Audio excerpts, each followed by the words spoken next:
Spiral,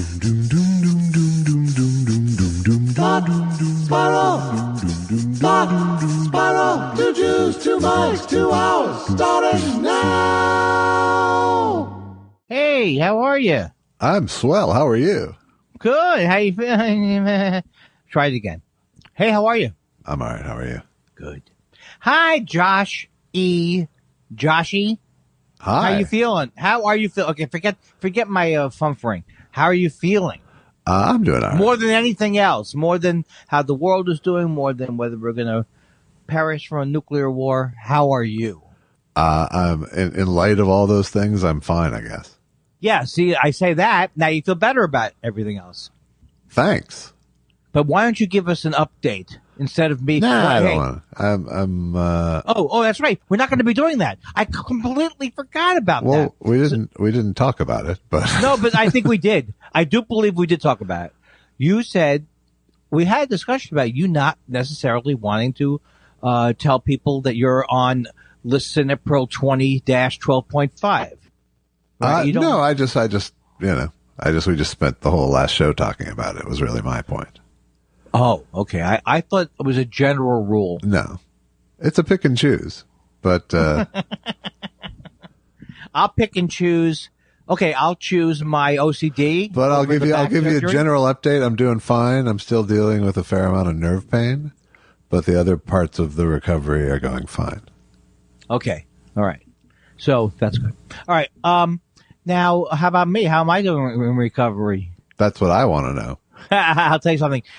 You know, alcoholism, she's a mean mistress. Yeah. I have to tell you, Josh, she's an evil mistress. Did I say that twice? So you had champagne. Is that what you're saying?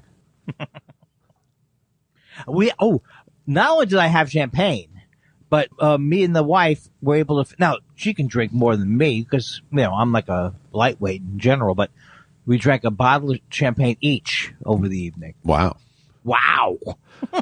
Like bottle in hand? No. We did it like very nicely. We froze the glasses. Yeah. And it was Schramsberg, very lovely sparkling wine.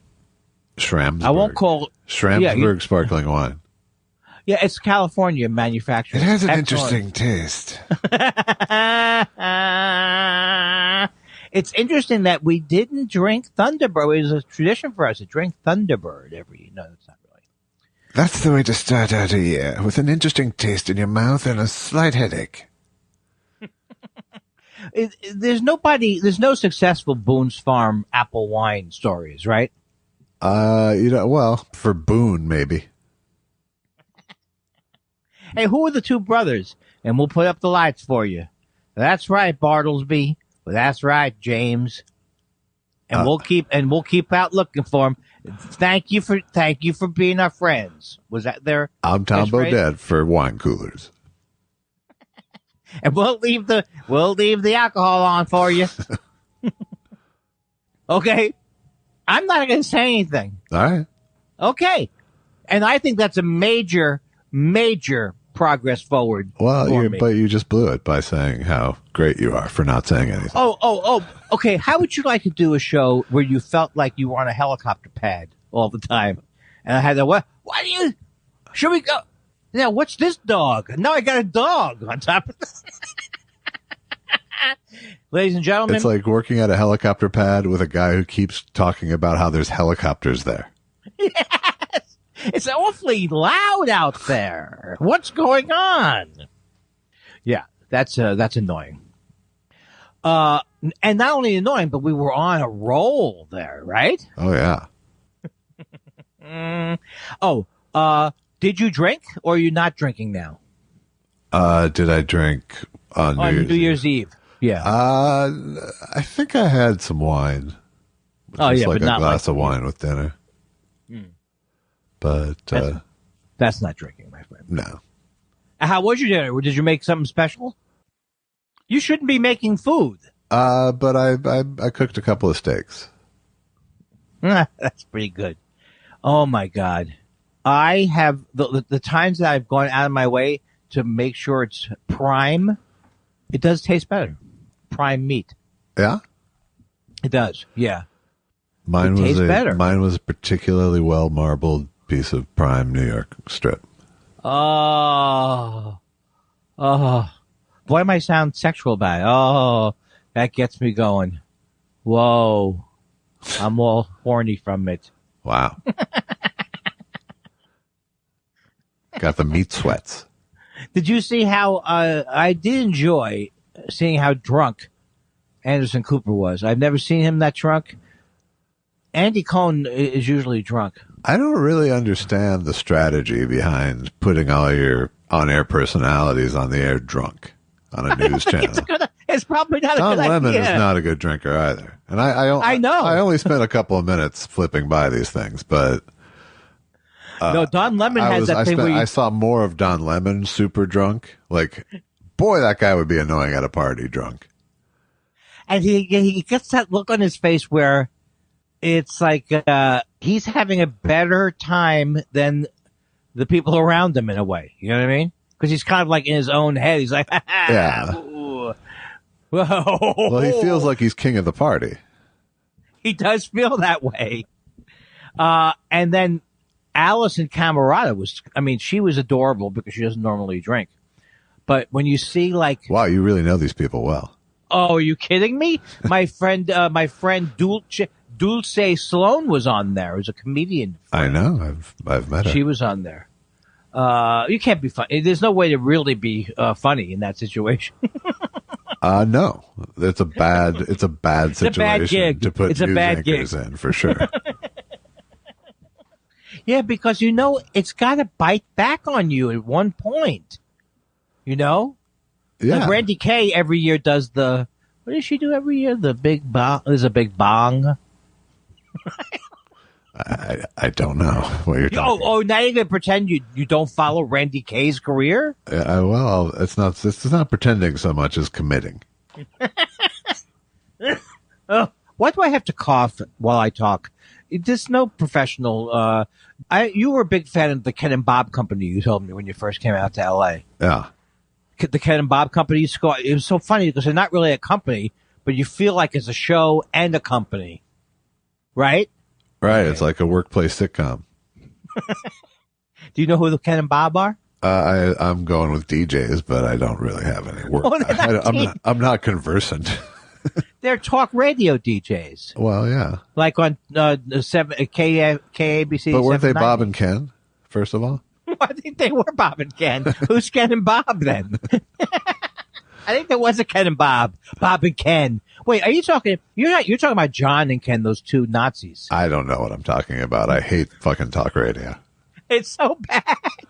Do you know that there was a time period in the continuing saga of me admitting embarrassing things in my life? I really do remember getting all upset and calling in from Hermosa Beach about the first Gulf War. What the fuck?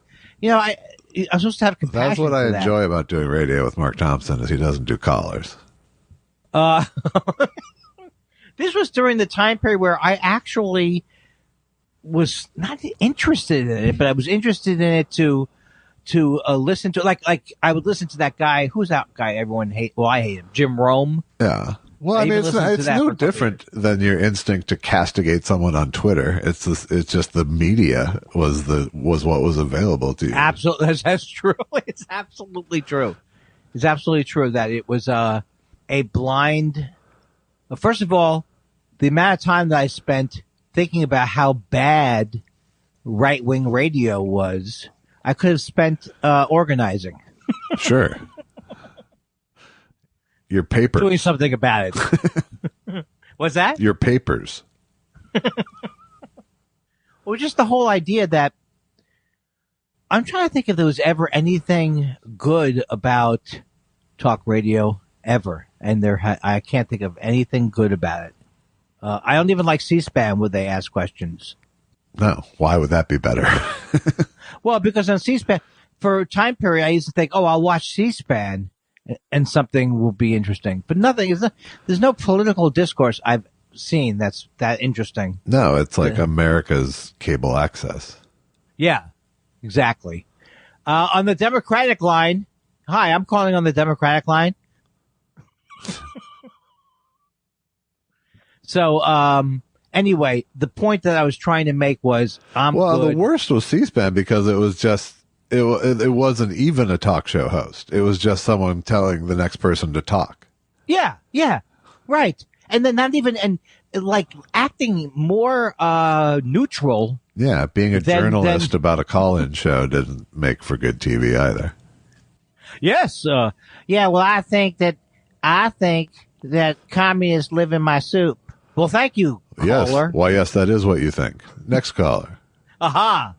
Dude, and then the other thing that's also not fun to watch is them struggling with a call they want to get off the air. Yeah. It's the most uncomfortable thing. I think everybody should have the right to shoot people of a different color. Okay, then. Well, thank you for it's like worse than Larry King. Yeah. Which shows you how useful this bit is. Come on, let's do it. Come on, let's do it. Milwaukee, Wisconsin, hello. What's your question for Josh Elvis Weinstein? Josh Elvis Weinstein and the Mads are back. Can you imagine Larry King trying to do more cultural things that wasn't Rickles? You know, where is that Mystery Science Theater the whole hour? Mystery Science Theater 3000. I don't know what's so funny about that. Oh, no, because it'd be Larry King trying to figure out Mystery Science Theater 3000. As opposed to when he's interviewing Rickles. When he says to Rickles, Don, you're a very funny man. People want to know, how come you haven't done more acting? Larry, you're a Jew. See, that you can watch forever. But Larry King trying to interview your friends. I'm trying to think of Blue Man Group. It's not just my friends, Josh. I'm talking about that he missed certain.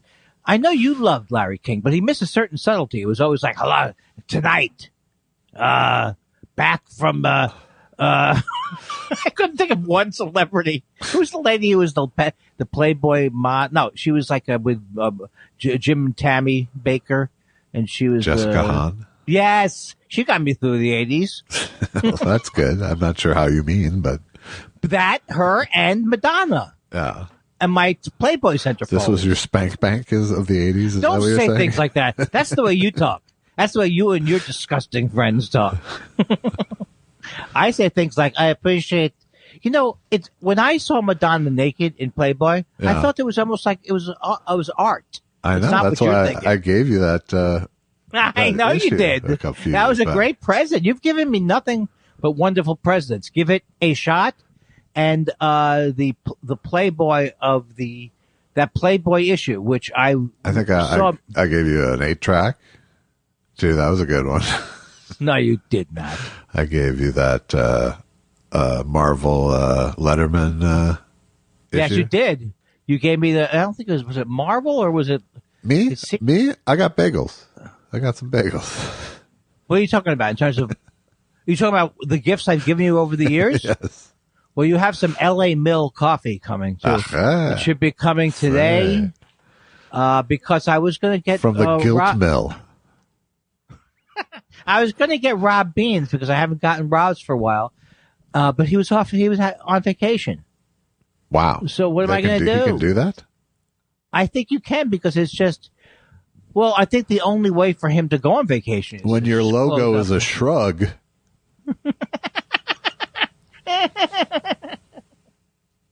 And what he does is he roasts every Saturday night. No, that's not what he does. You have to get your order in by Sunday morning. I don't know why I sounded like I had more. I thought this was funny last night. Chris Collinsworth sounds like he swallowed a sore throat. And then I thought about it more, and I was like, oh, I think this thing swallowing something else, I think, is now hack, right? I don't know that you could. You know that construction, right? Stop acting like it's a real thing. It is a real thing. Okay. He sounds like he swallowed a mic. He sounds like he swallowed a harmonica. Tom Waits sounds like he swallowed a cough drop. He sounds like this is a. Now you're going to tell me that the Andy Kindlerization of comedy has not been happening on commercials. Next, you're going to say when they say on the commercial, "Hey, the price is pretty good." Why wouldn't it be? That's me. That's fantastic. That's all me. I think it's great that you're taking credit for commercial humor. Someone should. No, I'm not. I'm angry. I'm because they're taking what You are 2 seconds away from claiming "Wait, what" as yours. Wait, what? I just don't like it in biblical. There was even a "Wait, what" in the fucking Aaron Sorkin Lucy movie. That is unforgivable. Yeah. It never was. That's like getting your period clothing wrong. Yeah. No one said "Wait, what" in 1967. Well, not and entire groups of people didn't all talk like Aaron Sorkin, but apparently in this movie they do. Okay, how was how was that? You saw it. Give me the review so I don't have to see it. It was I don't know. I couldn't get past how everyone talked like Aaron Sorkin characters. I really couldn't. It's like a weird paradox with him, which is the more you see Sorkin, the more you can't like him because you keep hearing the same shit. You know, it's like any one Sorkin thing can be okay, but like the whole of them weighs each other down by having every character speak like one another. Well, what is his biggest, would you say his biggest offense is it melodramatic? Or what's it called when you write like that? He wants it to sound like real talking, but it's not. No, it doesn't. It doesn't sound like real talking at all. What do you think is going to happen if Henderson? No, that's too much like Quincy. But they're walking and talking in the West Wing. It's that West Wing. They're going from the West Wing, I guess, to the East Wing, and they're walking down that hallway. You know what? That I think is what separated America, was whether you like the West Wing or not. I liked the West Wing. That's surprising to me because doesn't it have the same offenses in there? It does, but it was 20 years earlier in his career. Oh, so it seemed like it was probably the most fitting forum for his type of dialogue, which is trying to make every character sound smarter than him. I didn't give the show enough. What do you mean smarter than who? Aaron Sorkin? Yes. But then you see and then you see Studio 60 and it's like, oh, all his characters talk like the West Wing except they're on a TV show now.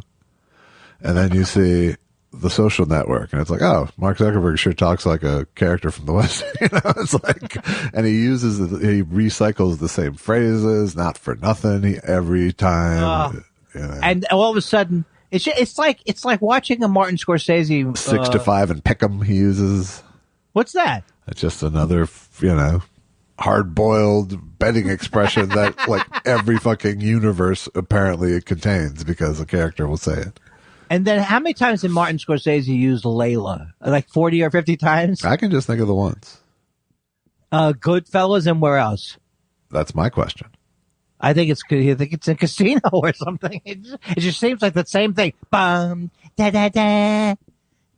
I can't reproduce sounds. This is my problem. Well, not my only problem. Well, your faulty premise underneath it is hurting you too. Yeah. The thing is like, when you don't have that part of your mind, like I think I have too much of that part of my mind where I'm hold on to it. What's that? Oh, the editing part, right?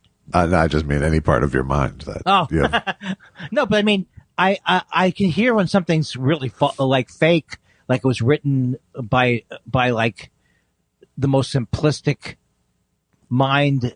That's what his stuff seems like to me. So you could see all the changes coming. There's going to be an argument. He's kind of the Ken Burns, I think, of whatever it is he's doing. Kind of. Yeah, he is, because like I can't watch that Muhammad Ali thing, which I know I should watch. I'll watch it. There's you have this should thing that I just can't abide by when it comes to watching things. No, well, you're right about that. It doesn't seem to be any. When you're saying it that way, it doesn't even sound like you should. Well, you know what? Then do us a favor and don't watch it if that's going to be your attitude. Right. I really should watch the Beatles. Everybody's seen the fucking Beatles thing, you stupid idiot. Watch it or don't watch it, but don't go on everywhere and go, still haven't seen the Beatles. I don't know if I should get Hulu Plus or I should go the other way with it. I still have not seen it, but I will see that. But that one, I will see, whereas the other one I shouldn't see or talk about. I don't know what you're talking about. So. No, the other thing. The thing I keep talking about seeing is not the Beatles thing. I keep talking about seeing something else. What do I keep talking about? What did I just talk about seeing that you said don't see it? The Muhammad Ali thing? Right. That is true. The should thing is a really bad thing. And also the idea that I should watch unpleasant news or unpleasant anything. And just the thought that you should watch the Ali thing before getting your taxes done. Are you happy with yourself? I kind of am, yeah. Well, you'll be happy to know. Wouldn't that be a good day? You'll be happy to know. Not for me. I have my 2023 taxes done. That's fantastic. I don't want to do anything, Josh. No, this is the thing. I'll tell you something that they would have to pry from my dead fingers would be the right to do this podcast. I'll tell you that, Josh. Yeah. I'll tell you that. Now tell people how wonderful I've been so that they know that important that I was there for you when you had an operation. I think I just check with you almost every day, ladies and gentlemen. And he has checked with me almost every day. But you don't have that part of your brain that goes, I'm a good person. I checked with my friend Andy after his operation. No, it cheapens it when you're keeping score like that. I'm saying I'm not proud of it. I'm not proud of it. Like, for example, when I realized I was going like other people have checked in without seeking credit for checking in. That's just as normal a bar. Just behavior. As a bar, you know. Right, they're normal humans interacting as human beings were meant to act. You know, with politeness, right, and a certain amount of realness. Yeah, but I'm always nonetheless, I felt like it was motivated by love and a sense of, if not duty, at least morbid curiosity. I think at the end you cheapened it. I cheapened. But before that, no. Well, it is odd. I'll say it this way: it is odd when you talk to somebody who you usually do check in about. How am I saying this? Like the fact that you were going in for an operation was frightening. I could feel I got scared about it. Yeah. You know what I mean? Like, not that I was going to run down to the hospital and stop it, but just you can feel that these things are obviously not fun things. You know, and, do you think I have a point? I think I do kind of have a point. All right. Well, shake it out. Keep shaking. Well, what do you think what my point was when I first started, when I brought this topic to you? It seems kind of to be like some version of I did actually care about you.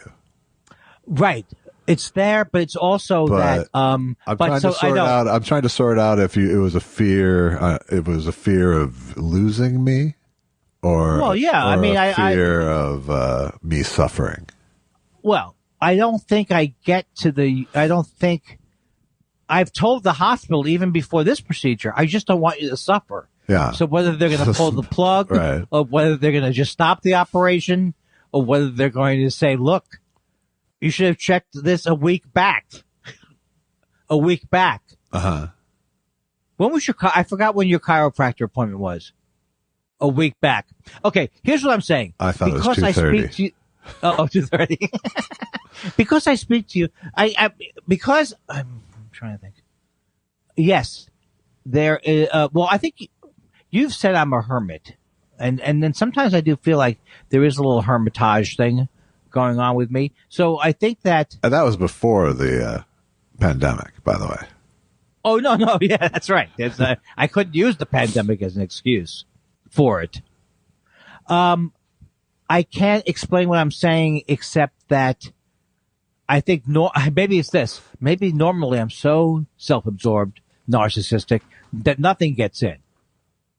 So this time it was like... It takes the knife to penetrate. No, but the point, which is a more minor point, is that one of the things that I appreciate about our show is that we talk about that's not the point of the show. There is no point to the show. There is no point to the show. Let's be honest. Well, I think there is a point to the show. I think it depicts an epic struggle between two Jew. It's like Jew number 1 against Jew number 2. It's like if it's spy versus spy. I see. I thought it was Jewish. 2 Jews against the world is what I thought we were going for. I didn't realize it was adversarial. I'm going to take a whole different tack now. Oh, really? You don't think it's adversarial? How about adversarial? How's that word go? How about in the summer when you said to me, if you say, before we broke up for a little while, you went, if you say. By the way, we didn't break up. We took a few weeks off. If I hear you breathe one more time with that fucking phone, I'm going to come over and shove it down your goddamn throat, Andy. Oh, whoa, whoa, whoa. I remember saying this. Whoa, whoa, whoa, Josh. Yeah. Whoa, whoa, whoa. Because I do nothing but wind things down. You know what I'm saying? I do nothing but take the temperature down. No, exactly. They call you the simmerer. Here's the way I actually walk around my entire life. Basically 1 second away from always saying, and what's that supposed to mean? Right. I had a classic one with Susan yesterday where it's so minor, what she was asking me about had nothing to do with what I was responding to, but just showed that, like, I'm ready to go to the worst case scenario about what people are thinking about me. Yeah. I know that you probably think to yourself, this is something you should figure out when you're 12. But for me, it's a constant process. Yeah. But I think it's inspiring. My process is I'm getting a lot of letters about how good I've been while you went for your operation. Okay, I'm just going to say this to you. All right. The thing is, it may be annoying to you how I am, because it's annoying to me, but the idea of wondering what you're thinking about you going in for your operation and me wondering what's going to happen if something happens to you and all this kind of weird, that's all OCD. That's all my disease. I'm not saying it's okay. Yeah. I'm just saying that I do know this, like when we would first have trouble when we did the podcast, like when we would first, because I think right from the first podcast, I was like, what's that on your wall or whatever the thing was, or what's that in the thing? But I could very much see myself all the time as being separate from myself, which I can kind of like, which is something that's a feature of being narcissistic or OCD or whatever the thing is. Right. Because if I just kept calling attention to it, which I could do right now, I could do it right now, but I won't do it. But, I can show in 5 seconds how deconstruction isn't always hilarious. Right? Right. Right? Because I do think that it's about that, my thing about like. Well, deconstruction is a different thing from total digression too. Well, explain to me how you're using the word digression, because I don't think I ever always totally. Digression means getting away from the topic at hand with something digressive, something that is not, not on topic. Oh, but whereas deconstruction follows a line, a through line at least. I told a joke, it didn't work. Here's why it didn't work. Here's why you people hate me. Here's why I'm never getting back to my act. No, I think what I'm doing is using the when I say, I was deconstructing, I'm actually overvaluing what I was doing, really. Yeah, no, I agree with you. Yeah, no, I'm not only that am I agreeing with you, I'm saying yes, what you're saying is exactly true, because one thing implies a certain amount of skill and and elan, is that the right word? Elan? A joy of life. Yeah, where you're like, I really am. In other words, that I'm kind of doing Groucho, panache. Like I'm kind of doing Groucho, but it's comfortable. But you pointed out, much like the England interviews, you were able, probably because you've probably seen more of me interacting with my job. You know what I mean? Like you've seen like things like those interviews where I would act like Groucho. Yeah. And then I have to, because you would see it so clearly, you were actually able to allow me to stop trying to do it so much. In other words, I was able to go. See, I was deconstructing. Right. But I wasn't in that mode. I really, until you had pointed out that whenever that was, I really kind of thought like, I'm a clever guy who's like Dylan when he's interviewed. And now I realize that the Dylan, that was even annoying to me, and he was my hero. I'd be like, that's the fucking question. Where did you go after you, traveling down, and I saw some small people. Come on, Bob. When did you arrive in Greenwich Village? In the summertime. So I just want to be clear that you're actually grateful to me for disabusing you of your genius. Well, the way you phrase it like that, it doesn't sound so good because it sounds like somebody who's just walking around going, who's so proud of his. It's like people who are really proud of puns. Yeah. They don't think, well, we're fucking. Like, I'm very proud of how horrible I can make a pun or whatever, but I don't walk around going, I am Ben Franklin over here. Right? Didn't he do things like that? Didn't Ben Franklin do it all? He wrote poems. He wrote. What are the things like? There was a guy from Peru who had his penis up his shoe. What are those called? Limericks. Wasn't Ben Franklin the guy who was like limericks guy? No, he didn't. He walked outside. He had a kite in his fucking hand. He went, ooh. That's a lot of, I'll call it electricity. I still want to know what happened to the guy from Peru. He put his penis in his shoe. Said his girlfriend as she laughed, and something about his shaft. No, I think I'm actually stealing from another. Here's the one I was stealing. There once was a man named Flynn whose tool was exceedingly thin. Says his girlfriend as she laughed, as she fondled his shaft. Well, this won't be much of a sin. Got that from my brother. Thank you. Why, you're wondering? My brother liked to deconstruct penis references. Sure. Why do I think right now you're just reveling? Right now you're thinking, I hope I'm getting all of this insanity. I'm just picturing your brother at his summer home in Nantucket. Oh, really? But it's interesting because there once was, I don't know if you've heard of this, but there once was I'm saying this, I'm not doing a poem. I'm saying this actually happened. There once was a man from Nantucket. Actually, I don't know where the next line is. Is it fuck it? No, it was suck it, actually. I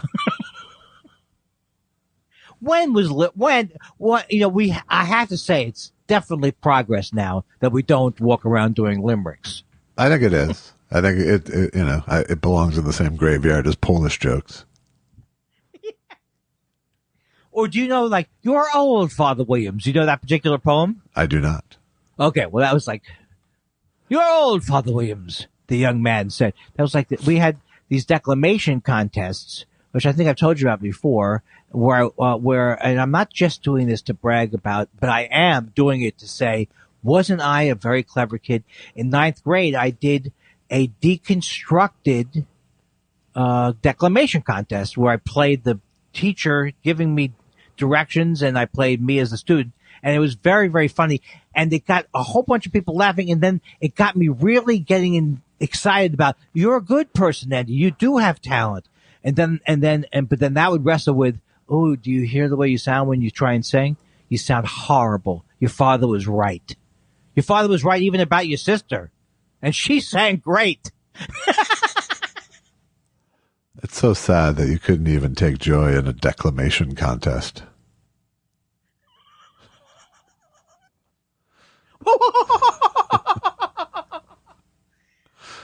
Do I have to deconstruct everything? This was a thing it's like if your school did sing. Do you know what that word means? Sing? Yes, I do. But was that in your school when you went to school? No. It was in my school. Really? We had the first year of it. Yeah.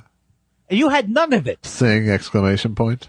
Yes. I had the senior class did sing. Yeah. And then the junior class, and it was the first year we did it. And my girlfriend Nancy, she was head of the junior sing. Yeah. And the junior sing won, and I was bitter about it.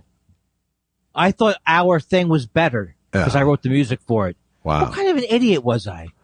I'm serious. I think I should look back if I passed with less compassion, not more.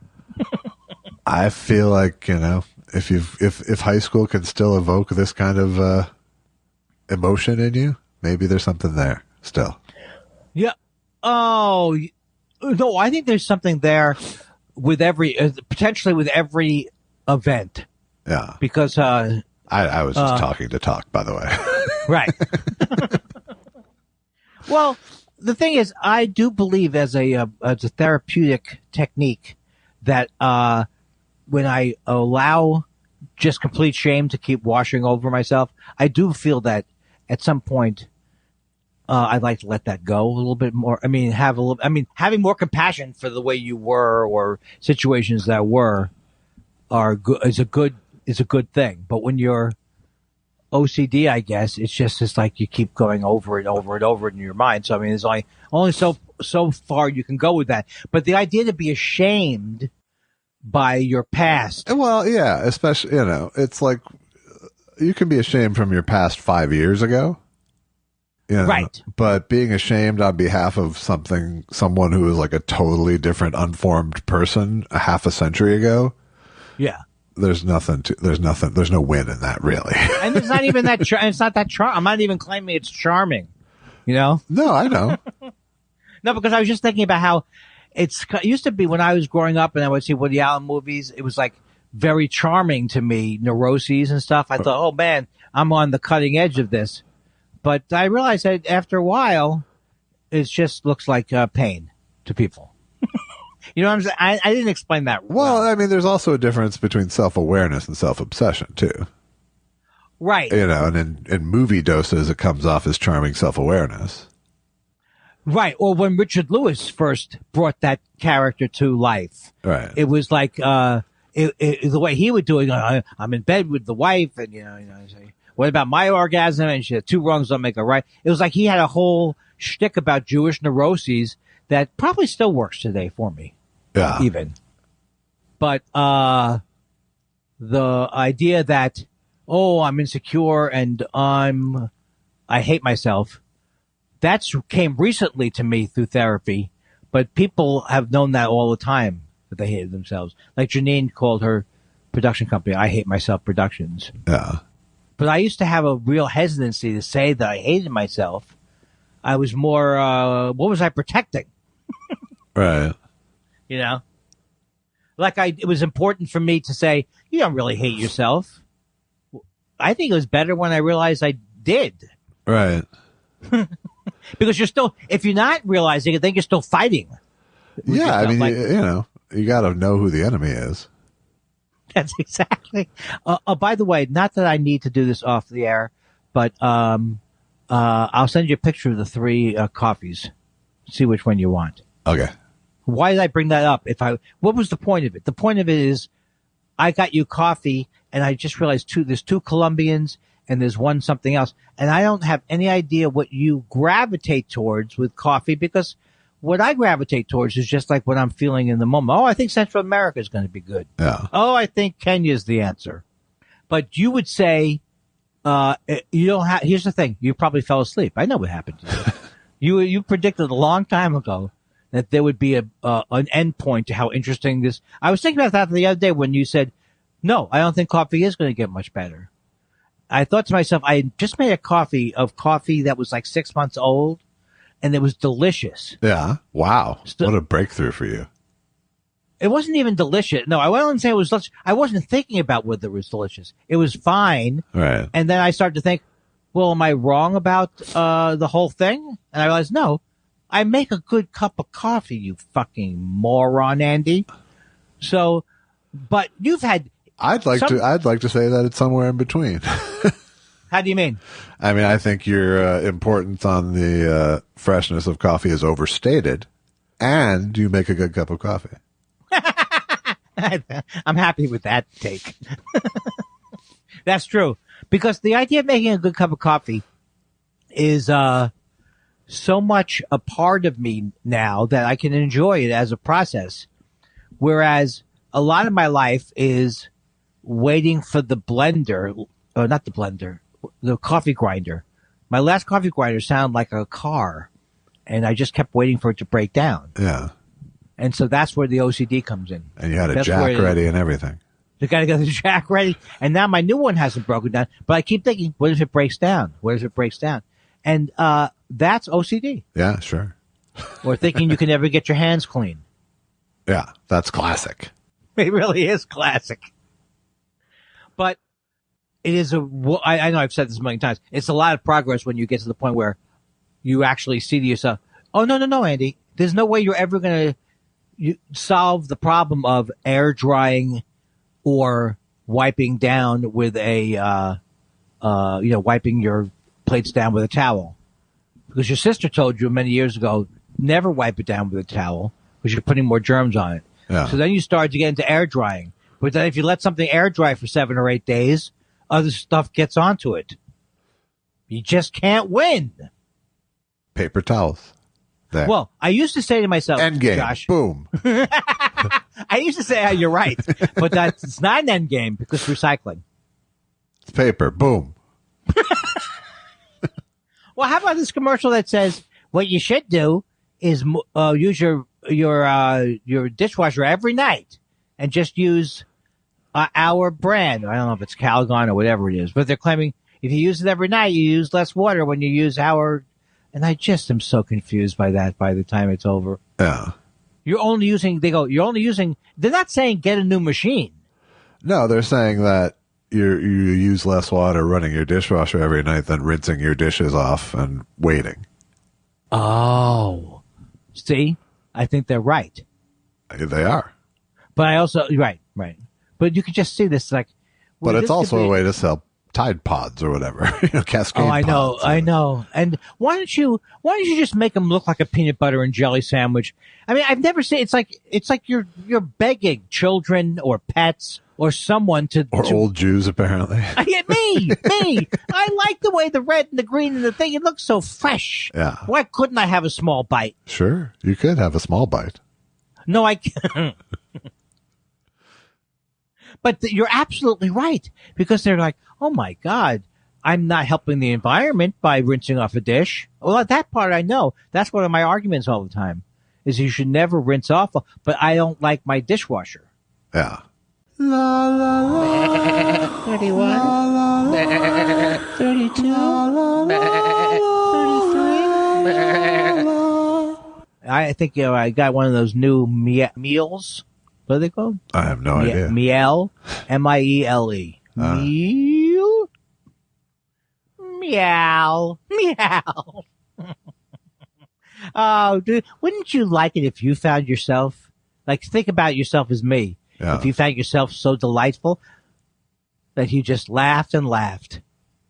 Would that be fun? That would be great. You can get sarcasm. You can get sarcasm into every sentence that you say. If you say so. Well, you're the man, Andy. That's not sarcasm, really, is it? Well, you're great. No, you're great. That is, I guess that's the most elementary use of sarcasm. Yeah, right. I'm almost done with Succession. Yeah. I'm trying not to write, so that's still remains. Have you been watching them in order? Oh, of course, yeah. It's a Succession joke, really. Oh, I did not. You could have told me that 12 more times, and I still wouldn't have gotten it. I wonder why that is. Why does your mind? Oh, it's not that your mind doesn't work that way. It's when you're narcissistic, you can't hear all the material sometimes. Right. Yeah. Like your mind, you hear pretty much everything people say, and you process it. Well, the difference is I say funny stuff, and you're a bad person. Right, but that can't be the whole answer. I mean, there has to be more to that. Maybe. Sounds like more of a therapy thing. Yeah. Do you feel like I'm getting free therapy out of our time here? I will say this, not to change the topic, but it has brought me tremendous amount of joy how much rain we've gotten, and that you watch the news here and they say, we are not out of drought conditions in the almost 90% of the state. I'm not saying go nuts. It just feels so much like, I love it. I love it when it rains. Fuck you, nightly dishwashing. Woohoo! Rinse. Well, I don't even get the bit you're doing now. It's about water conservation. Oh, it is about water conservation. And that is like when it was raining this last week, I was like, yeah, I am going to stay in the shower a couple of minutes longer now. This is fantastic. It's heaven. Yes. And cold. That it's for us cold. I loved. Yeah. What's your take on the rain? It rained. It's stopped now. But so okay, well I think that's really the visceral reaction I have from having sold door to door in L.A. I was so thrilled when it rained, and I was so thrilled when it snowed in New York. I just have nothing but good feelings about inclement weather. Yeah. Until you drive down a street near us and it says that you're in a flood zone now. Right. Eddie. Well, because I think we are somewhat in the flood zone. We're not really in the flood zone. I tell not to Susan. Let her know that. All right. Well, let's start with you're on the second floor. That's good, right? Yes.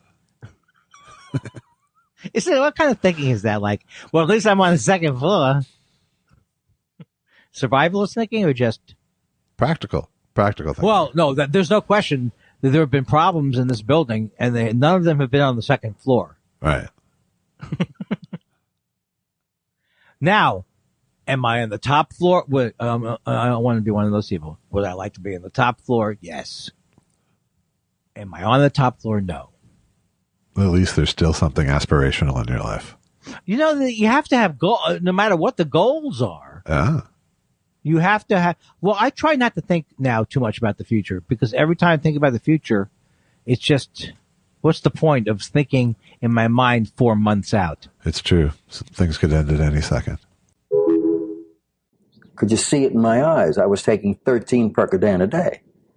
I mean, I'm talking about heavy-duty, world-class addict. That came from prescription drugs because I had injured my spine, a pain that I live with every day of my life. Still live with it. When I put that tape on and looked at 77, holy Christ, I didn't even remember doing that telethon. I didn't remember. There's a period between 73 and 77 that's black. I don't remember making the 4 films that I made, the 5 telethons. I don't remember the 12 weeks that I appeared at the Sahara Hotel in Las Vegas. I don't remember the Royal Command performance for Her Majesty and the family. I don't remember my opening or the 15 concerts in France. I remember nothing from 73 to 77.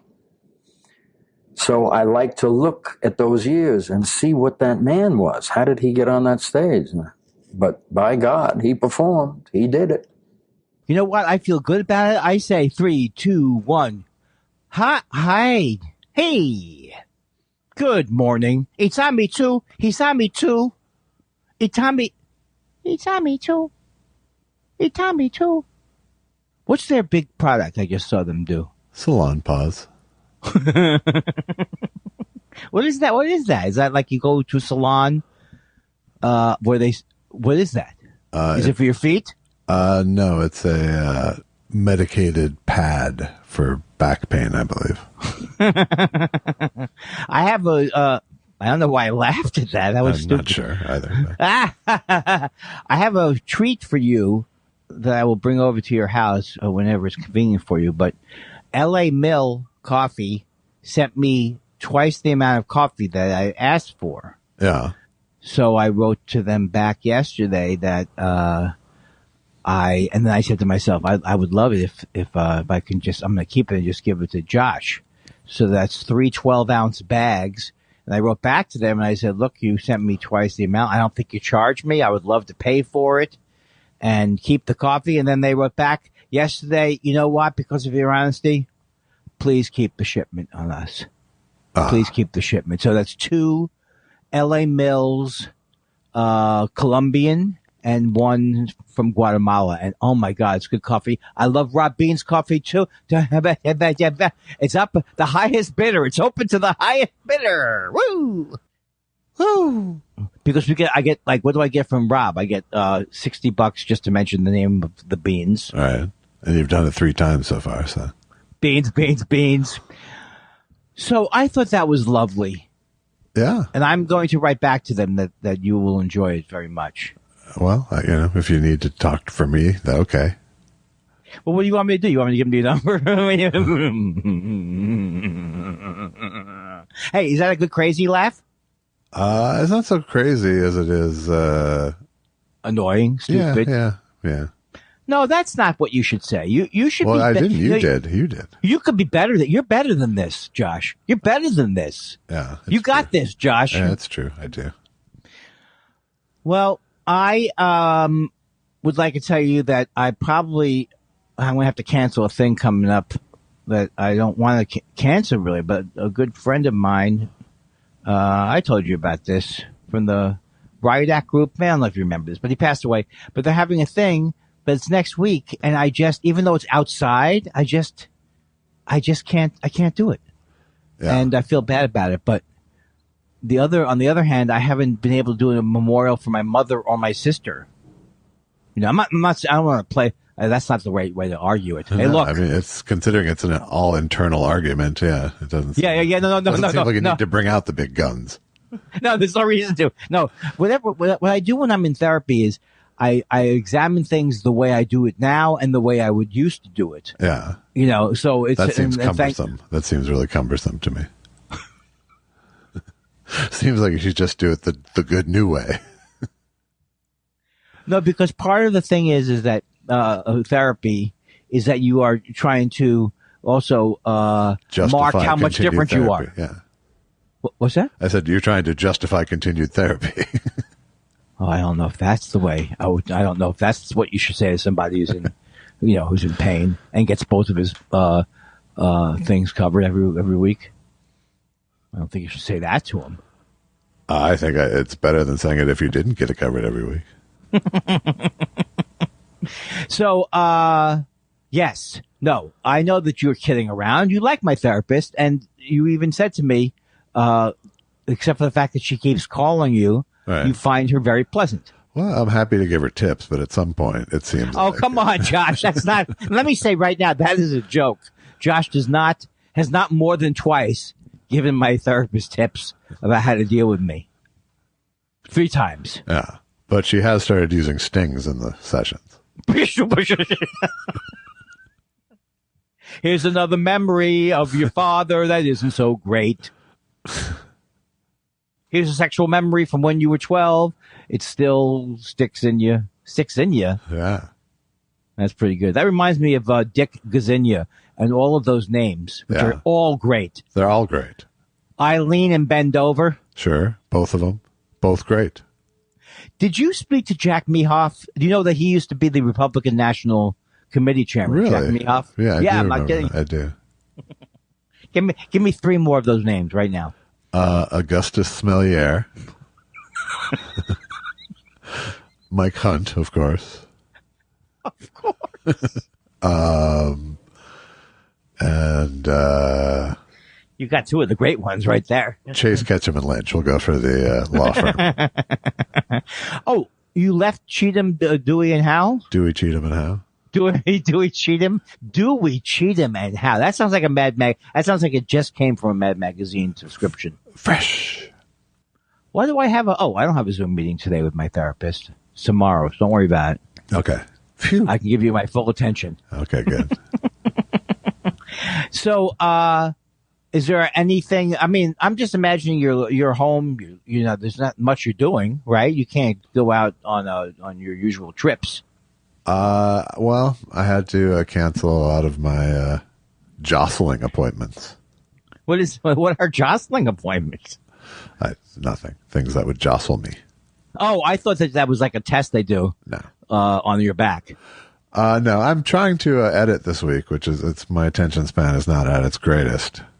Are you talking about for the Rich Scheidner thing? Yeah, I'm trying to edit film. Wow. Well, you know what's good is you don't have to do much editing here because of the gold that I bring and the fact that I am not only loquacious, I am not only, is that a word? Loquacious? I don't think that's the word I was looking for. I'm not only verbose, I'm urbane. So you won't have to, and the joke there was you won't have much editing with this show. Right. Right? Yeah. But that won't be in. Why not? That was my best stuff. Do you know I prepare a lot of these, hoping you'll put them in? I do. Like here, I got one. I just prepared one. You ready? Hey, Josh, I came up with a sting for when you get during the podcast if someone gets stung by a bee. You want to hear it? Ouch! That hurt. Woo-hoo-hoo! Sorry, just trying to get it clean out. Just try to get it clean out. Come on, you have more room tone than you know what to do with over there. That's right. You must have a carts. Do you have silence carts that you use? I had never understood what those carts were. I know that it's not important what they were. They look like 8 tracks. Yeah. And it looked like when I first went as a comedian into the studios, which would be like in the 80s, I thought for a second, oh, it must be fun to be a disc jockey. And then you're like, oh, what a horrible job. Yeah. Because they're constantly, there's nothing fun with the homework they have to do. No. They have to put something on or switch something to something else. Right. Unless they're, okay, I'm done. All right, now look, everybody. Has anybody just started listening to the show? That's not what, we're better than that. I'm better than that. That whole riff you heard there. Yeah. 65 degrees. 65 degrees. I did see a movie that I started watching last night that I really was enjoying, and I guess I should have seen it before. It's called It Should Happen to You. Have you talked about it before? We have not talked about it before. George Cukor Right. is the director, and it's got that Judy Holliday who's hilarious. Yeah. And did we see Born Yesterday? I believe we did. But It Should Happen to You is the one where she gets the billboard. Yeah, Okay, it's so that's great. a good movie. And not only that, but you know, when you start to see the acting, like her acting was so amazing, and she was very conscious of the fact that she was like in a movie. So she didn't move. I'm just saying it stupidly, but she just did little faces, little reactions, things that if she had been, and they just captured. And Jack Lemmon was in it too, which I used to think that he was my favorite actor, and now I have mixed feelings about him. But he tries very hard sometimes. He does try very hard. Like I always liked Felix Ung. I always liked Tony Randall's Felix more than Jack Lemmon's Felix. Yeah, but I don't think it's really a fair comparison. True, because one's a movie that I don't think holds up as good as. Oh, we've had this discussion a million times, but the series may even hold up better than the movie. Which I'm not a big Neil Simon fan. Is one of the problems. And I know a few of his stuff. Plaza Suite, California, this thing. So a lot of snappy. I think he died too. Did he? I can't recall. I don't think he did die. Maybe Danny Simon died. Danny Simon died, I think. Doc is not here. Doc is here. So it was really, really good. And also the topic was good. You know what I mean? It was like a good show businessy. He did thing. die, by the way. Neil Simon did die. Okay. In 2018. I thought it was kind of recent, but it was fun for me because the woman, her name is Gladys Glover, and she, in the first scene, she says she's from upstate Binghamton. I looked around my room. Susan was sleeping. I looked around the room and went, hey, I went to school there. I said to nobody in my apartment last night. Yeah. And you got to get, it's still, what? You managed to get such a good story out of it. But here's the thing. The guy who I think who wrote the script. I thought I don't know how much he did write, but he's an excellent writer. He's that guy, he was married to Ruth Gordon. Garson Kanin. Yeah. There's just some great dialogue in that movie. Yeah, it's a good movie. It's solid. Okay, shut up. No, it's you shut movie. up. You shut up and I shut up. All right. Well, wouldn't you have wanted me to bring that to the table? That one? Which one? The shut up or the story, my little anecdote. Yeah. They said the name of the college town I went to. That's right. I went to bed. Now, I looked it up, and Garson Kanin, if that's why I'm saying his name right, yeah, he was born in Rochester. Really? So that's why he could use Binghamton as a local.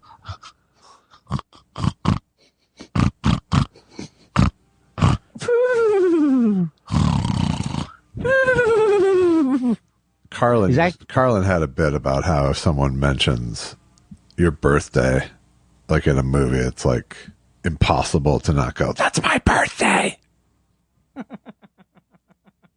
I know. You can't help but do it. I would probably yell that in a movie theater. Yeah. After fire. You know, they say you can't yell. You can't yell fire in a crowded theater, but you can yell, "There isn't a fire here. There's no fire here. No fire here." You know what that impression is a little bit? I'm walking here. Yeah. It's Attica. It's all. Yeah, it's every Al Pacino performance of the 70s. Apparently, that's right. What are you doing here? I'm dying here. Are you sure it's not Dustin Hoffman? Because I'd never. Well, you did some of each. Attica was Al Pacino. I'm walking here is Dustin Hoffman. I'm walking here. I'm dying here is also Dog Day Afternoon. Dying here. Attica. Give me a handkerchief. I know little Andy Kindler's out there. He doesn't know whether I'm Dustin Hoffman or Al Pacino. I'm here in Needle Park. I'm panicking here. Hey, have you heard whether they've taken Pelham today? Did they take Pelham 1, 2, 3? Here? Yeah. This could be instantly depressing to me as a young kid at the ballpark. Beer here. Why? Beer here. Why is that instantly depressing? It's just the plaintive sound of someone selling a product that I've always hated, even as an adult. Beer here. And then it's only, remind you, if the word redolent is right. I've been reading the New Yorker recently. It reminds you of just that whole drinking side of baseball games when you're a little kid. If you go and watch it, it's not as exciting to watch drunk people as it is when you're older. Yeah. I don't know if I ever tell you the story about my little cousin and I. We went to the bathroom and there was a huge, and we don't know what our parents were never around, but our fathers probably said, go pee. So we were there and just tremendous fight broke out in the bathroom. My cousin and I were like crushed against the urinal. Yeah. I don't know if we told our father about it or if we'd seen our parents after that. Also, New York drunk people at a ball game are pretty horrible. Yeah. It's like, it doesn't have that Minneapolis charm, especially Queens. Bah, bah. Well, there's so many things about sports that depress you. There's the sound of sneakers on wood. That's right. That's one of my class, and I heard someone else refer to that today. Sneakers, like just that sound. Yeah. Oh, you know what it also reminds me of is the sound of people who are athletic. Yeah. You know, and that's which is always a potential threat. Right. It wasn't, as I've always told you, it was good till people started to shoot up really tall. Yeah. Other than that, I think some like maybe 5'8". No, I mean like I'm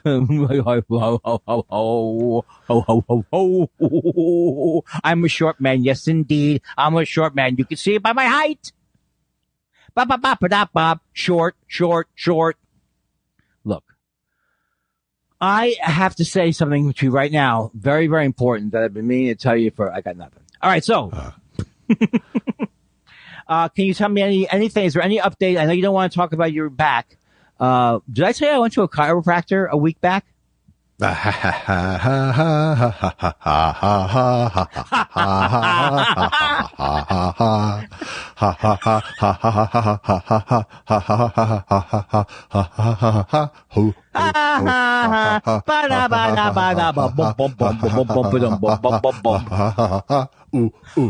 wah, wah, wah.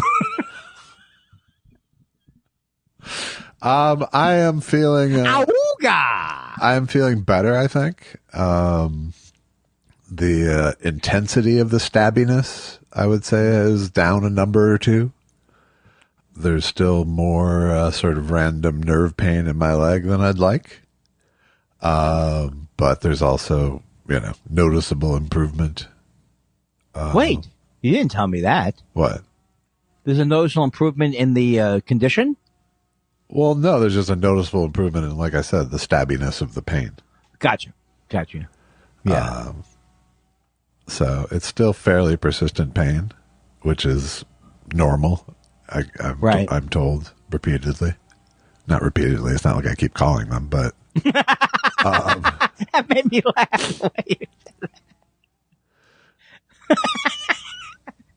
So, do they tell you generally about when that starts to subside? 2 weeks? It's like 3 or 4 weeks. Yesterday was the number that she texted. Oh, your surgeon's a woman? The surgeon's assistant is a woman. Is that what you're saying in general? I'm just trying to get you in trouble. You just said surgeon's assistant, woman. No fun, that kind of thing. So, okay, so the person said that yesterday was the first, like an important mark. It was 1 week? No, it just happened to be when we talked. I needed a refill on my pain meds. What? Would you like me to pick up anything for you? Not my pain meds, that's for sure. No, that's what I'm talking about. No, seriously, Josh, I'm doing a book report on my addiction to other people's opioids. Yeah. And I want to have a relationship with you that you have with someone who you used to know in your house. That's what I want. I want you to be. It's not just that you do the same joke every time the topic comes up, it's that you flog it into the ground every time. Well, how's that different from every other topic? I don't know. Can you think of me? It's more annoying with my medications. Andy Kindler on talcum powder. Hey, you gotta remember when you spilled the talcum powder? Well, maybe that's not a good example of another anecdote like that. But yeah, but you know why? It's always going to happen, and I'll try to tailor it down or eliminate the kind of talk, because it's like seeing someone wash their car and then saying to them, when you're done, you want to wash mine. It's just, I start, my blood pressure starts to rise, the excitement about me being able to get opioids from you. Yeah. But I know I'm not going to get them, so then it is just annoying. I mean, I know I'm not really wanting to get them. Right. Okay, that's what I wanted to say. Right. But you still do. That was No, I do. But you know what, though? It to me, if I had dental work or something, and you can try to justify it to yourself, which is what I would do, because I never had like a back operation or anything like that. Then I feel, okay, yeah, I've got this mouth pain, and I'll take them, 3 or 4 days in a row, and I'll become kind of psychotic. But to go out of my way to bother friends, that's not me, Josh. That's not me. No. It could be me, but not generally me. I am not going to up the conversation quotient. Okay. Oh, we don't have to even, right? No, because is that what you're thinking? Is that what you're thinking about? Yeah. Let's get to a clean in. It's time for questions. What do you want to know? We love your questions so much. It's half our show. Half our show. Pickles says Vicki Lawrence has had Vicki Lawrence has had an incredible career. A #1 song, an Emmy for one show, and 6 seasons of her own show. She goddamn carried Ken Barry. Let's hear it for Vicki Lawrence. What's the show where she carried Ken Barry? Mama's Family. That show stunk. So you can't say anybody carry anybody with that show. Right? It was not my favorite sketch. I think we've talked about this before. Yeah. I don't know. Why is this? And this reminded me: is Ken Barry alive? I used to love Ken Barry as a kid, and I give it up for Vicki Lawrence. I joined the round of applause. Well, good. I too sign on to Vicki Lawrence Appreciation Month. Right. F. Jack Barker says, watched It's a Wonderful Life for the first time over Christmas. Fell asleep. Will finish next year. And I'm curious how nobody ever mentions it's a movie about talking star clusters. Is this because when you hear Clarence in the sky, he Yes. comes from like a asteroid? No, not an asteroid. I like George Bailey. So you see the Milky Way when that's happening? Well, you see star clusters with little flashing lights to denote which star cluster is talking. That's not based on anything real. Well, it's heaven. It's an angel. True. That's very, very true. It's God and an angel, pretty much. Is that the first time that F. Jack Barker has joined the question area? It's the first one I remember. Yes. Very good, F. Jack Barker. You better step up your game, kid. Sous vide. All right. Steve Wright, not Stephen Wright, the comedian, but our Steve Wright, says, great to hear you're recovering nicely so far, Josh. What are you going to do during your recuperation? Might I suggest reigniting your passion addiction for video games? I dig Red Dead 2 Online. If you and Andy formed a posse in the game, what would you name it? The Red Dead Heads. There you go. It was just right there for you. Yeah. The Red Dead Heads. Do you know that game that he's referring? I do. He's referring to? I do. And is it fun?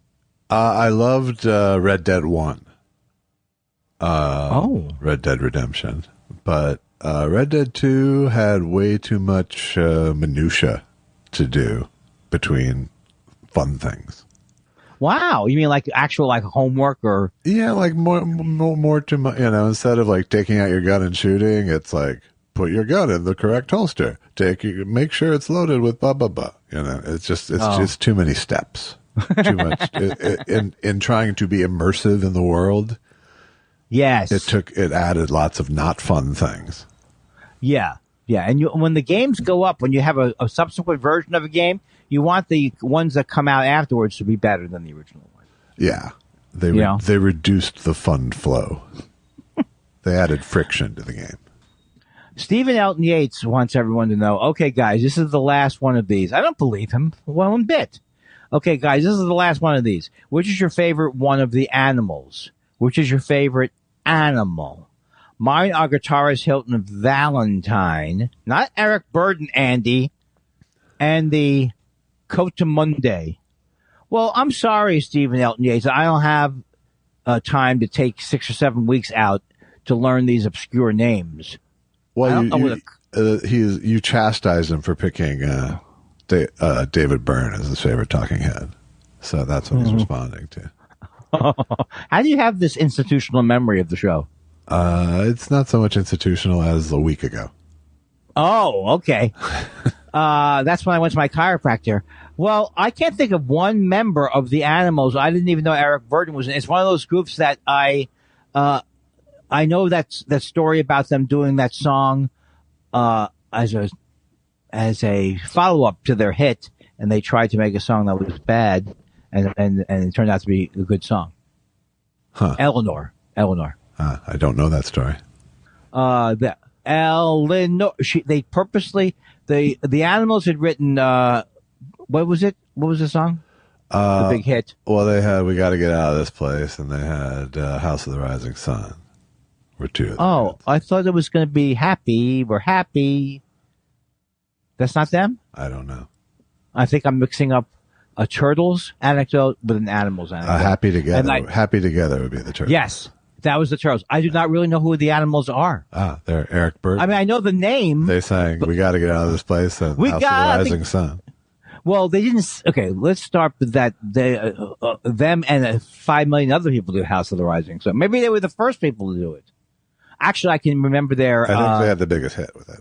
Yeah, but I remember their version. It was like now to you had that kind of sound to it. That song I've decided is just a terrible song. It's one of the first songs you learn on the guitar, so it's one of the first songs that you learn to hate.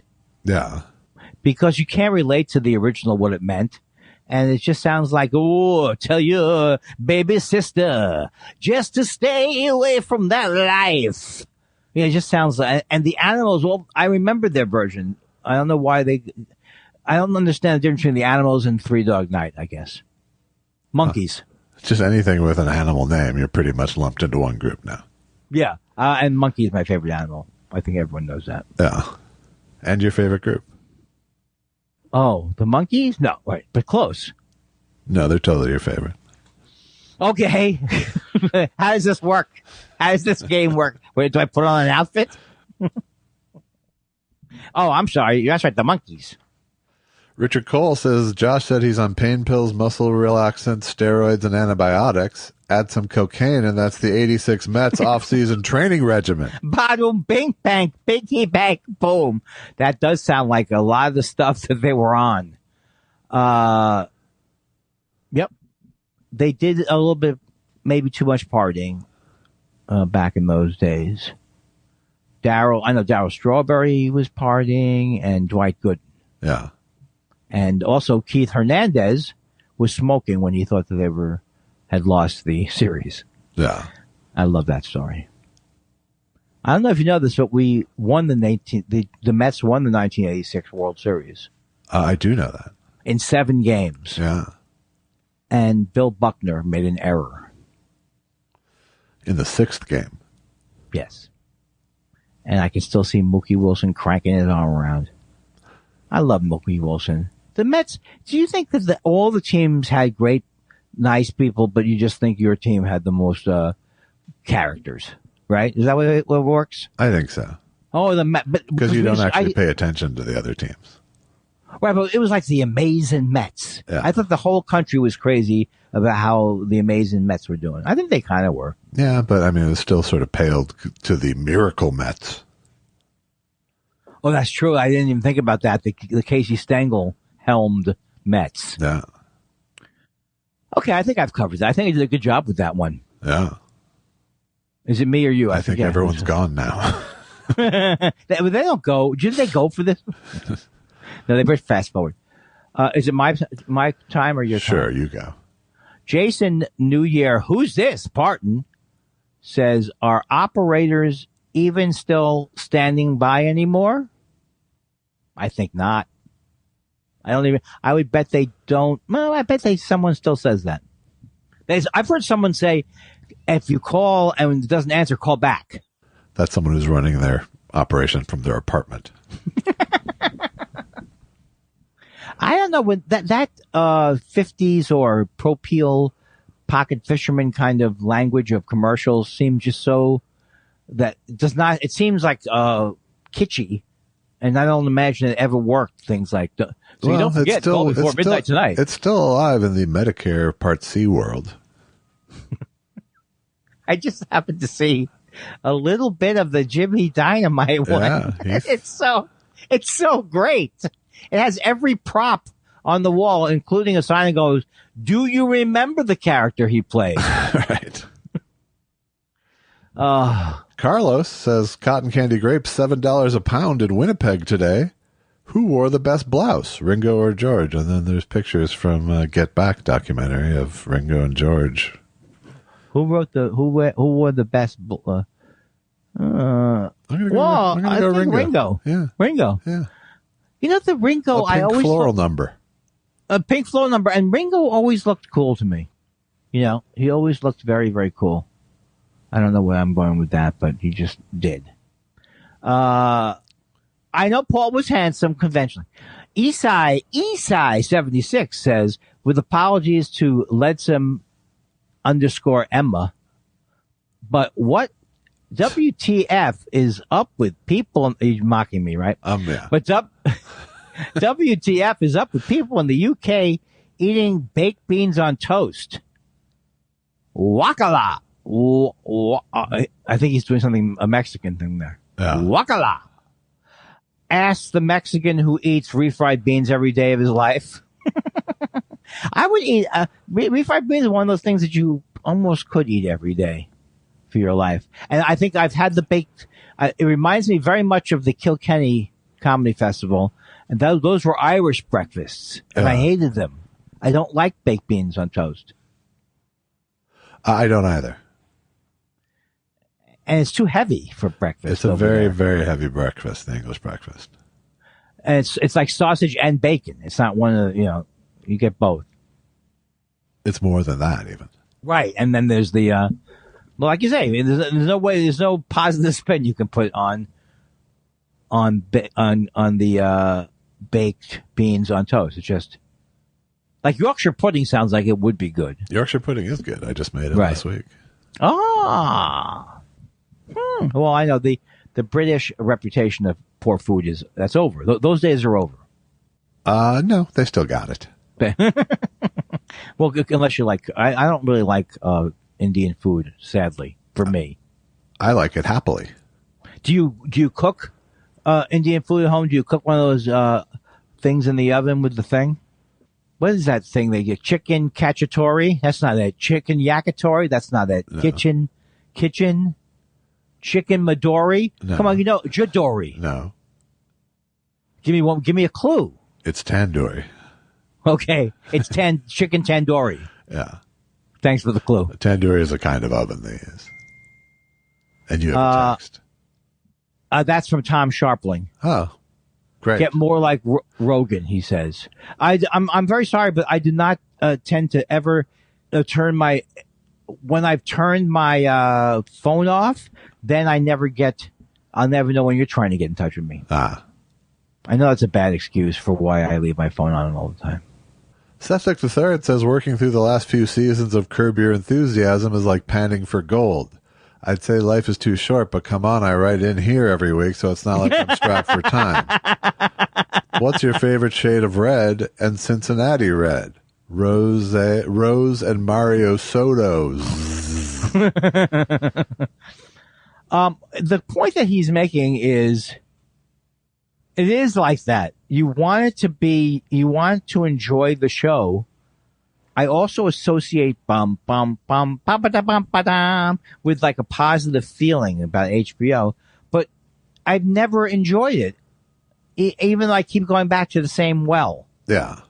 I mean, I don't go back there too much now, but I'll watch that if nothing else is on, and I keep thinking, oh, I'll see people I like on it. But when he had the Tracy Ullman this year, oh my God, it's just the whole thing seems very odd to me. The whole thing just makes me really cranky. I know it does. But this is not me bringing it up. It was Seth Dick III. No, I understand. I'm not saying that the topic makes me cranky. I'm saying watching the show makes me cranky.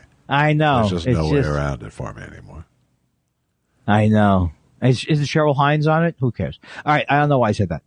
But Seth Dick III, I don't really understand. Is Cincinnati red different than the color red normally would be? What's your favorite shade of red and Cincinnati red? It's a Stephen M. Yates. I don't really know. I can't. I'm not up on my different shades. I mean, I know when something's maroon. Yeah. I know you're a maroon. Like a stupid guy, right? I think that was one of my best reactions. Like a stupid guy, right? Whose turn is it? It's your turn. You? It's your turn. Warpsy. How do you pronounce that? I'll go Warpsy your head. Warpsy your head inquires, holidays are over. Will you miss when comics deconstruct Christmas songs? No one could record today, Baby, It's Cold Out There, because they would get canceled. Hey, baby. She said no. I just want to... I think Baby, It's Cold Outside is the song. Oh. I just want to say that... Wow. Oh. Wow. Holy moly. That's a big goddamn dumpster being thrown around. Oh, I swear to God, it sounded like a reverb. Like a Fender reverb being thrown around the floor. Greg Kelly says, this is kind of an awkward way to do this, but I'm going to be in LA in March with my family. I lost James Mason's contact info and was hoping to meet up. If you could pass it along to James and ask if he knows yet which beach house he will be at on the 20th. Thanks. I think I'm going to just say this, Greg. This is not cool. We are friends with James Mason. We know James Mason. Certainly. Right now, I'll be at the one with the best guardhouse. I didn't know you stayed at a beach house. Yes, I stay up and down the coast. All coasts. You are such a I pleasant haven't man. been landlocked since 1958. And you've been dead for so many years, and such a pleasant man. So many years, yes. And what keeps your attitude so? Well, this year's the 40th anniversary of my death, and so I'm celebrating that with all the gusto I have left in me. I had a problem once with gusto that was in me. Yes. And we had to use a Oh, tell fork. me, what did you do? Oh, I can't banter with the likes of I'm sorry, Mr. Mason. I apologize. You've been Masoned. What's the difference between James Mason and Dave Mason? Good times. Good. That's right. You got it right.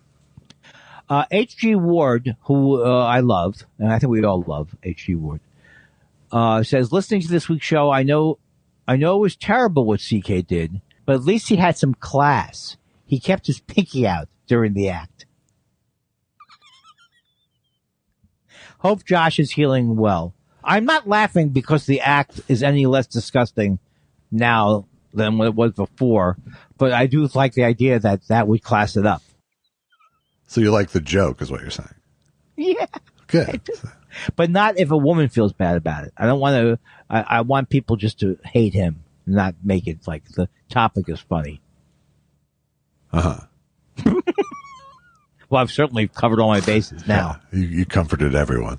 Yeah, everyone. Yeah. It's amazing what I do in a lot of ways. Qmock says, hi, Josh. Sorry we all upset you by wishing you well.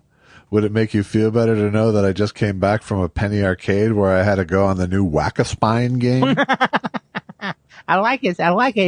This is really getting into your wheelhouse and pulling on your back. Yeah. I think I would like to say for the record that I presented my discomfort with people's support as a flaw of mine, not as something I was. True. Yeah.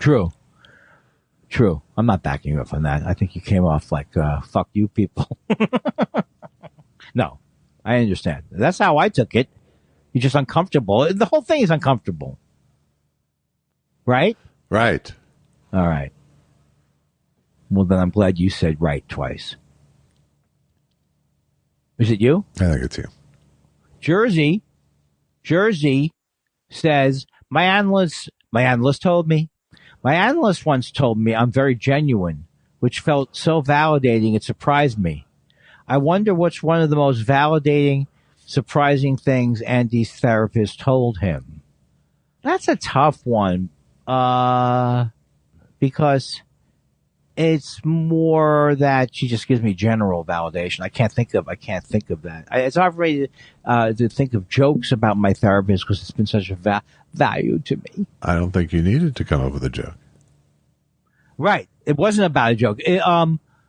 I think it's when, okay, here's what it is. It's when I have said that I'm a good person, she validates that. Yeah. So, but she never brings it up on her own first. No, because it's usually in the context of I'm feeling bad, like when my mom died or something like that, and you had to talk me down. Yeah. So, Jersey followed up with, also, I know the holiday season is over, but I'm not too embarrassed to ask Andy to give us one more It's a Wonderful Life riff. Thank you. Would you? Thank you for this project. It means a lot to us. I thank you for elevating this to project. Shut up, Zuzu. Zuzu, have you showered? I can't think of it. Shut. You know what your problem is, Janie? You don't have any musical ability, you stupid child. Can't you tell my entire business has gone down the shitter? I don't know why it felt funny for me to have him go blue. I was more concerned by the lack of James Stewart effort than I was the swearing. Look, that's right. That's right, Zuzu. Thank you. That's right. Oh, you're right, Zuzu. Every time a Zuzu gets a Zuzu gets a Zuzu. Well, that's right. That's right, Zuzu. Thank you. Shut up, Janie, you stupid idiot. I hate you. I hate my children because this banister is still broken. Oh, he's hard to keep going with him, though. Yeah. Tweet. Do I have a song for him? You do. Tweet. tweet, bahara, hara, hara, ha, ha, bahara, hara, hara, hara, ha, ooh, wee, ooh. Josh, this tweet bahara says, Josh, I asked this as a former chubby boy. Oh, well, that's not, he's just saying he was chubby. He wasn't in a Well, group. he did capitalize it. He did. Like it was a gang. I asked this as a former. Chubby it does boy. sound like a chubby boy. How is the weight loss battle going? Haven't read an update lately with all the other health stuff happening. Well, I'm not really in a weight loss battle at this point. I would say that I'm much closer to my bottom than my top. I would say I'm within 10 pounds of my movie weight, fiddling horse weight, which was probably the thinnest I got. Right. Which was coincidental and fortunate. Yes. Yeah. But yeah, no, I'm not. I don't think about it a whole lot, honestly. It's I puffed up during the pandemic, and most of that's gone. Yeah. You always want to lose a little bit, but it's not front burner shit for me right now.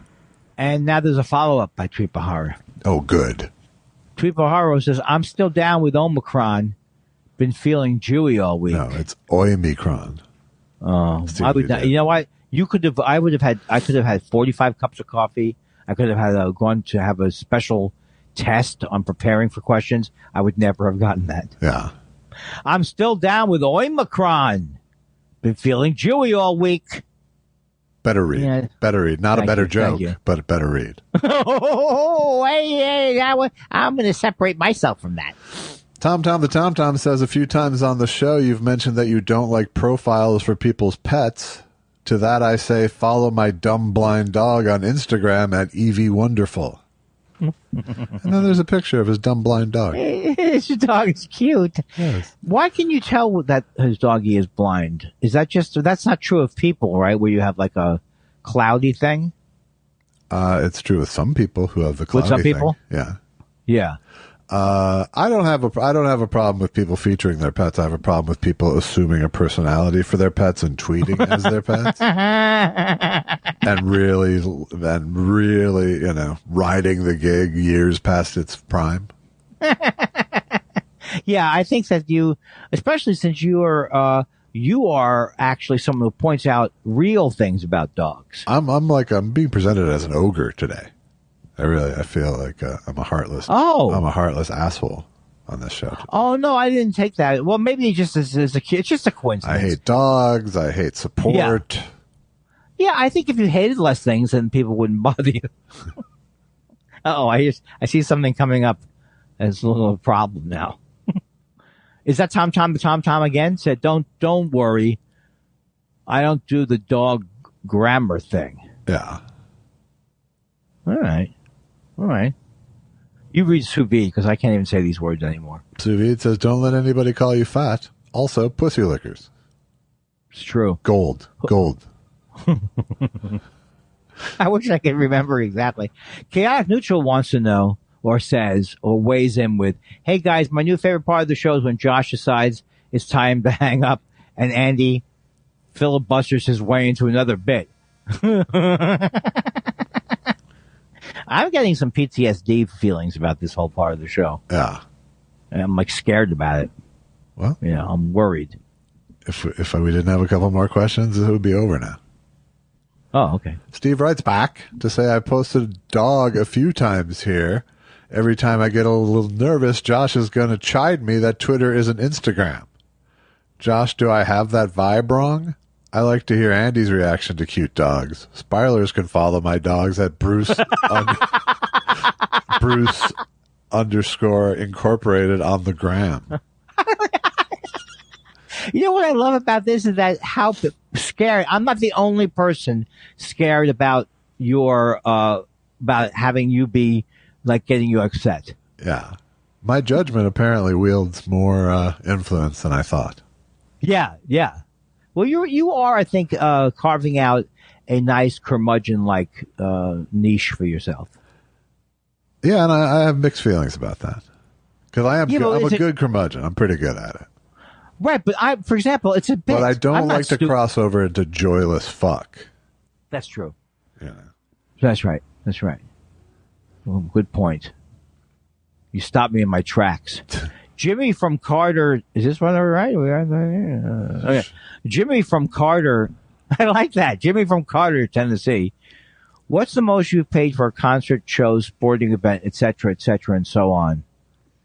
I've never paid big bucks for anything. I can't even think of paying $100 a ticket for anything. I haven't gone to a concert in so long. And I can't think of a sporting event I overpaid for. So this is all for you. I think I paid up pretty big for the David Byrne tickets last time. I definitely paid up for the Book of Mormon on Broadway. How much was that? I can't even remember, but $500? Several $100s a ticket, yeah. Was it a great show? It was a great show, yeah. Yeah. I'm trying to think of other... it's not something I do a lot. It's something I never do because I have a wealthy brother. Yeah. So if I'm going to do something like that, he's going to be the one to pay for Gaga or whatever it is. Yeah. I just wanted to mention again that my brother's wealthy. Oh, good. Michel, my belle, sauvation, vétron, les effluents, c'est fou. That was perfect French, right? Juju soufflant. Michelle Weiscover. Yes. Says, yes, Andy. Hamburgers, Bullfighting Chronicles is my favorite. Okay, I'm sorry about that. Let me try it again. Michelle Carver says, yes, Andy. Hemingberger's Bullfighting Chronicles is my favorite book. And I hope you're still healing well, Josh. I think that she's making fun of Hemingway, which I think at this point, you can do nothing but make fun of him. No, she's making fun of you, first of all. Let's make that clear. What did I do? Because I couldn't think of a name? Okay, I'll do it again. The French Lieutenant's Woman was his first novel. And then there was Bridge Over the River Kwai. Hey, what was the one that was the bullfighting called? For Whom the Bell Tolls. No. Oh,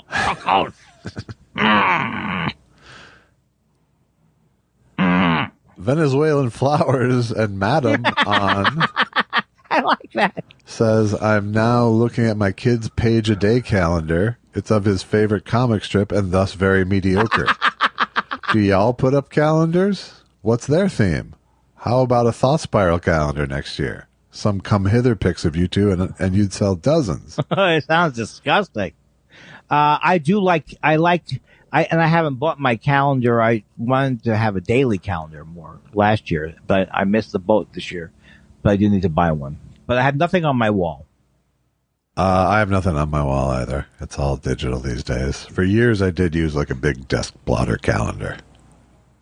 I like the fact that he's... Oh, how was that? It was good because it was always just right there. Now I know what to get you for Christmas. I like that he puts out... I think it's so funny that he puts out his kid. It's like if you were a parent, it'd be like you'd have to want to vent that out a little bit. That your kids' comic strips are probably terrible. Yeah. So I'm wondering if it's Ziggy. No, it's not Ziggy. I'm sure it's Crankshaft. We are going to come. We're not coming out with a calendar. We're not coming. We're not concentrating on those items. Thanks for clearing that up. Yeah, thanks for clearing that up. John Dunbar muses, seeing the success Elvis Costello found with this year's model redone in Spanish by top Latin music artists, do you think Armed Forces sung in Hebrew by the nation's top cantors is next? I wonder what that might sound like. Well, you kind of ruined any chance of it by putting it in Hebrew. I can't improvise in Hebrew. But I would like to hear the Two Little Hitlers. Well, if this was an earlier question, I would be pulling out costumes, but Is that true though about the top Latin music artists? Yes, they did a covers album of this year's model, all by Spanish music. Did you hear it? I heard a lot of it. And was it good? It was okay. Yeah. It was sort of an odd juxtaposition. It seemed random in many ways. Mm-hmm. Like that. But there were some cool takes, I thought. Very good. My stuff is only available in English. And barely that. Halpin, what? Huh? Halpin Fraser says, Andy, any encounters with the Ramones, fellow 70s Queens residents? Or did you move to L.A. by then? I moved to L.A. in 78 and knew nothing and went to school upstate New York from 75 to 78. So that's, I think I missed all the, I think that's why I didn't really know about the Ramones the first time through. Plus I was late on some of the Talking Heads were the group that I got into. And then that was it. I never looked backwards, but I would have wished that I could have seen some of the goings on in New York, which I never did see. Yeah. Because I was somewhat that old. Right. But what would I want to see? I don't know, really. I don't see you at CBGB's. No, I don't. It's like, oh, it's so loud. Come on, this guy's yelling. Something like that. I'm going to get COVID, you'd be worrying about. Well, folks, I got to tell you something. Before Josh hangs up on me, I just want to say that I am so glad that he's back, and he's back at full speed. And I want to thank... Okay, I got nothing. I literally have... Do you have any letters? No, but I have a plug for our Lifeline. Okay. If you'd like to support our show, go to buymeacoffee.com/thoughtspiral. Yeah, I think so. How come I haven't been plugging that? I don't know. What? I think it's your propensity to sabotage everything that we do. That's a little bit, I want to do the character of the guy who's like, that's it. You went too far. Yeah. Okay. That's bullshit now, Josh. Yeah. That is bullshit. You aren't acting good enough for me to want to hang up on you yet. Oh, really? Well, what is it going to take, Josh? What, are you scared to hang up ugly? Would it be like a voice like that will do it? Or would it be like Donald Duck?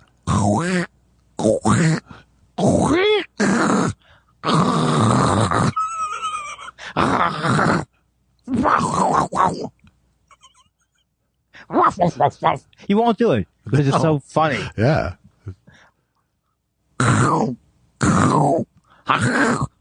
What would make some man, a young boy, do that?